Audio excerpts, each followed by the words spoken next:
ng kabilang camp na pwedeng i-serve yung warrant against Senator Coco? Ay, Your there's identity no warrant. problem with serving the warrant. Diba? We are lawmakers, we're not lawbreakers. So they can bring the warrant, we will receive it. Ang sinasabi namin, kailangan mo ng warrant of arrest from a Philippine court. At ang sinasabi namin, in the past, any senator that sought refuge in the Senate was accorded all due process, i-exhaust muna nila legal remedies, saka lang sila nag-voluntary na mag-surrender. So all we're asking for Senator Bato is reason, logic, diba, tanggalin ng emosyon. Mahirap para sa mga victims, tanggalin ng emosyon. Diba? But we're a nation of laws, not of men. Diba? So, kailangan dumaan sa korte. Yun lang naman.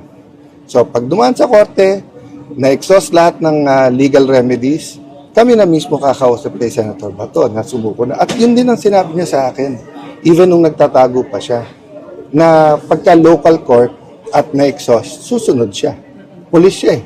Senador na siya eh, di ba? So, but let us study everything. I'm hoping to have an all-member caucus, if not today, tomorrow.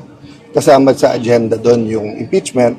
But remember, hindi pwedeng impeachment lang at ipagin namin because there's so many primarily economic issues that we have to face. Ha? Sir, Brief ko kayo. pag natanggap niyo yung impeachment, magko-convene kayo immediately. Forthwith.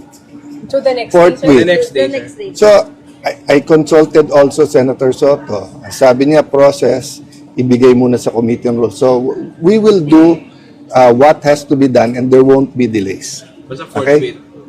There won't be delays. You judge us on our actions, but I don't know what time i-receive. I don't know kung ano. That's why I want a majority caucus para it's not a decision of only one group. Sir, Diba? sino magiging majority leader tsaka Blue Ribbon?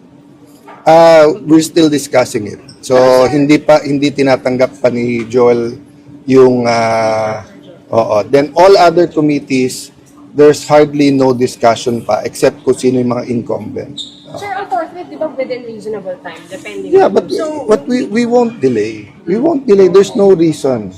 Diba? The country needs us in other capacities. So the longer this drags out, the more yung attention namin nandyan. But it's such an important accountability process, so we will give it full attention. Okay, Okay, thank you. thank you. Thank you.